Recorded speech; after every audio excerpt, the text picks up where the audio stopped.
নবী করিম সাল্লাল্লাহু আলাইহি ওয়াসাল্লাম ইরশাদ করেছেন, মাসালুল মুমিনিনা ফি তাওয়াদ্দিহিম ওয়া তারাহুমিহিম ওয়া তাআতুফিহিম মাসালুল জাসাদ।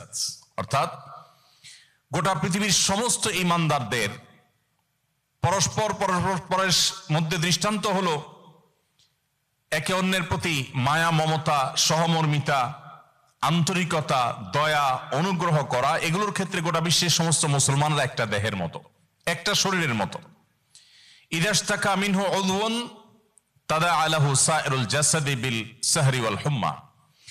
একটা শরীর বা একটা দেহের যেরকম কোন একটা অঙ্গ যদি অসুস্থ হয় তাহলে পুরো শরীর সেটাকে অনুভব করে।